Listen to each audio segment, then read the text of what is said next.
Je lis du livre de 1 Roi, chapitre 17, au verset 15, ce qui suit. Elle alla et elle fit selon la parole d'Élie. Et pendant longtemps, elle eut de quoi manger, elle et sa famille, aussi bien qu'Élie. Prions. Notre Seigneur et notre Dieu,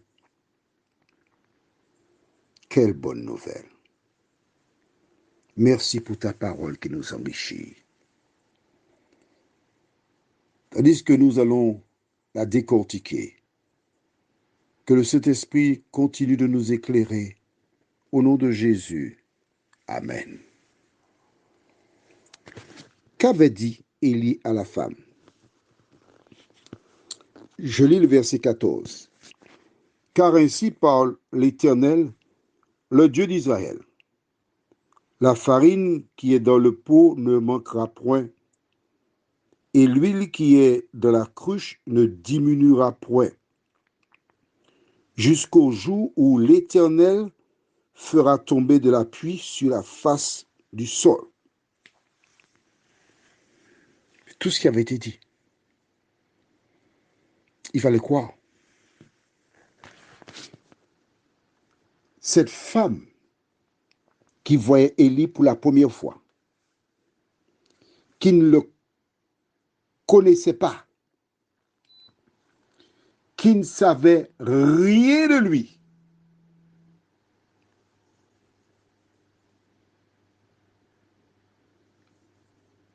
a obtempéré ou encore collaboré sans se poser des questions. Extraordinaire.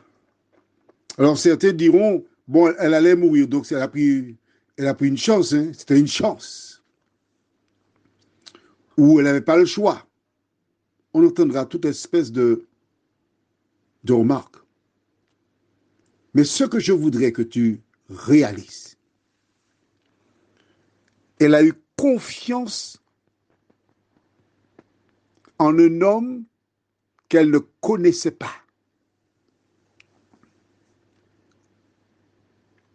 Mais toi,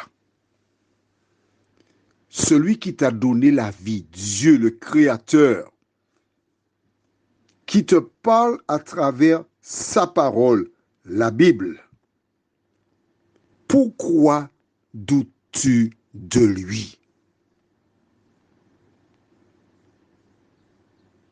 Pourquoi rejettes-tu sa parole? Pourquoi refuses-tu de faire ce qu'il te demande de faire? C'est ça ma souffrance. Élie était un mortel, tandis que Dieu est immortel. Il t'a donné sa parole, la parole qui sauve. Car à l'évidence, cette femme, elle savait que sans nourriture, elle passerait de vie à trépas.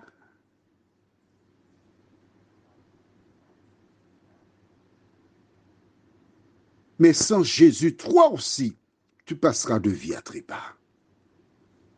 Rappelle-toi le début du chapitre 4 de Malachie que nous avons vu. Le jour de Jésus approche et toutes celles et ceux qui rejettent sa parole seront comme le fumier. Qu'en sera-t-il de toi? Prions. Notre Seigneur et notre Dieu, cette femme a eu foi de la parole d'Élie. Nous te demandons de nous aider à avoir foi en ta parole, parce qu'Élie est mortel, tandis que toi, tu es immortel, Seigneur. Élie ne fait que rapporter les paroles que tu plaças dans son cerveau. Seigneur, donne-nous, tandis que nous sommes encore dans ce dernier jour de l'année 2022, il n'est pas trop tard de prendre la Bible, de la lire, de mettre en pratique ce qu'elle dit, car de la même manière que la parole d'Élie venant de toi a sauvé la vie de cette femme, tu veux sauver nos vies. Donne-nous, Seigneur, à déposer les armes pour te suivre. Nous t'en prions. Au nom de Jésus, pour ta gloire éternelle. Amen. Je te souhaite une bonne journée sur le regard de Dieu.